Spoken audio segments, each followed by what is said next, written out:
Hey, church family, I'm here with Alex and Emily Voorhees, and I want to just share a little bit about a great adoption story that's connected to a ministry that started here at PBC called Woven Ministries. And it is our parent advocacy group that started here, and it deals with fostering and adoption. And these guys have a great story connected to it. So I'm first going to just let Alex and Emily tell you a little bit about themselves. Sure. Yeah, so this is our family. This is Zeke, he's 5, and our new addition, Wyatt. Emily and I met in college our freshman year, so a little over a decade ago, and got married and moved up to Northern Virginia. Had Zeke, and we started the adoption journey a couple years ago when we felt really the Lord was starting to pull on our hearts to move in that direction. So as you started this adoption journey, tell me, what is that like? Can you describe a little bit of the adoption journey for us? Sure. So we started the adoption journey actually at the beginning of 2020, and we went active with our agency on March 2nd, 2020, which was just kind of a nightmare because the whole world shut down. And so we really kind of panicked for a minute of, oh my gosh, I thought the Lord was telling us to do this. Should we keep going? What do we do? And we really felt, and we prayed through it a lot. And we really felt like we were supposed to just stick with our agency and just kind of truck along. So we, after about not even 3 months, was it? We got a call saying that we matched. And so we were so excited, started planning everything. And then after about a month, we realized it was a scam. So we were pretty heartbroken, but we prayed again and kind of leaned on our friends and family and realized we should keep going. So we kept going, and shortly after that, we were matched again. And we really leaned into kind of mentoring the birth parents this time, and really built up a really good relationship with them. And then ultimately, they decided to parent. So that was pretty devastating for our family at that point, and that was a full year into our journey. Wow. So first time it just kind of didn't hit. Second time they decided to go ahead and be a parent. I'm sure you guys had to be devastated at that point and probably second guessing, wondering if God had you in this. So how did God meet you in the middle of that and just confirm that in your lives? Yeah, it was a difficult period for sure. Yeah. A lot of confusion. A lot of tears. a lot of tears, a lot of late night conversations about what are we going to do. We were reminded though of what we feel like is a calling on our family. And more specifically, actually, in Emily's life, just to be a mother to many, to children. And also, we had this dream of having open adoptions and mentoring mothers and having them in our home. And so it was really just coming back to that original calling and identity and just believing that at some point that's going to happen. It might not be what we're imagining right now, but it will.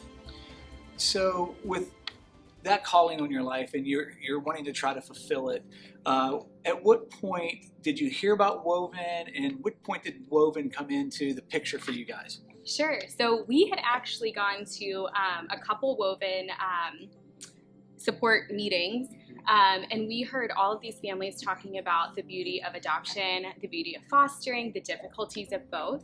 And so it really just started to speak to us. So we actually, about halfway through our adoption journey, started praying and felt the nudge to start fostering. And so we reached out to Jayani, who is one of the organizers for Woven. She's fantastic. And we Zoomed her for hours, multiple times. And she kind of walked us through every question we could have.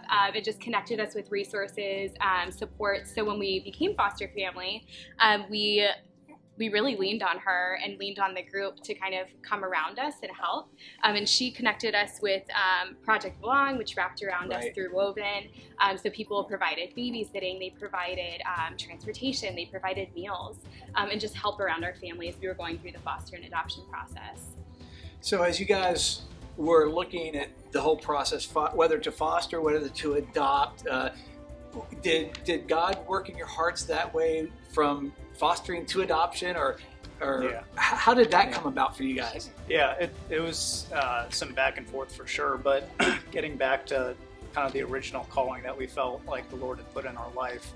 Emily and I had actually talked about fostering for many years before we had any kids at all. It was something we thought we were going to do much further down the road when we had several kids of our own, and just given the stage that we were in, we decided to push forward with fostering. We had the time, we had the energy to do it. And so that's when we really dove into that. And then adoption was just kind of a continuous journey throughout that period of time. We were just waiting. Yeah. Waiting to be matched. I tell you, this has got to be one of the most incredible stories that I've heard when it comes to that. I know, twice it didn't work out for you. And I know that just, I would have been on an emotional roller coaster. I'm just telling you, probably. Sure. But we were. how did you see God, or how did you see God using this season in your life for His glory? Sure.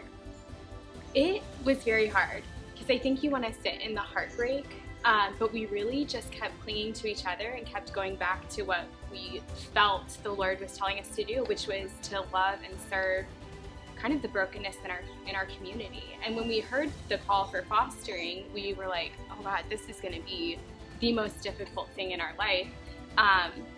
And it ended up being one of the most beautiful things. We not only got to love on and serve our beautiful foster daughter for the year that she was with us, but we got to meet her family. We got to connect with them. We recently went to a birthday party at her house to celebrate with her.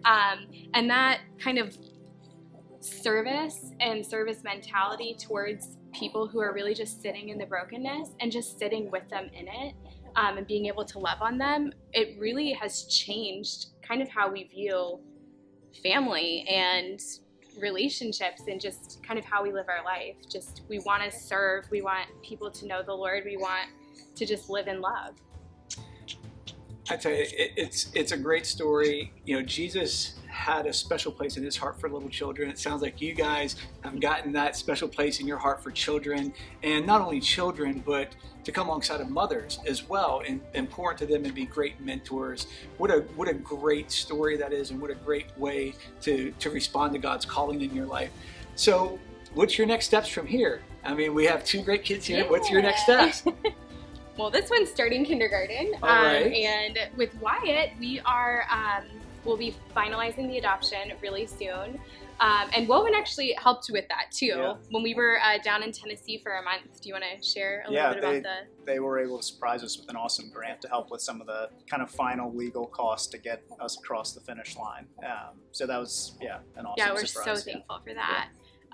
So just remaining connected with Woven, loving and serving our foster daughter. Eventually we'll go back to fostering soon, once we kind of have settled as a family of four.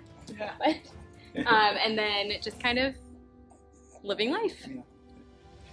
I tell you, you're going to be such an encouragement to many who are even thinking about the process of whether it's fostering or adoption. And I know you would probably be open to answering any questions if they see you around here on Sunday mornings. And also just being a part of Woven. I know they have special groups that they meet a couple times a year just for this process, to answer questions and to just bring the community of fostering and adoption parents together, because you guys experience something different when you go through fostering and adopting kids, because some of the times the backgrounds are difficult. And you got to know and be prepared for that. So I know it's a great resource group. And I just want to encourage anybody that's want to be involved with Woven to check out on our webpage our Parent Advocacy Ministry. And so you could go there at perbap.org and check out Woven and see if you want to be part of that and just join these guys in fostering and adoption.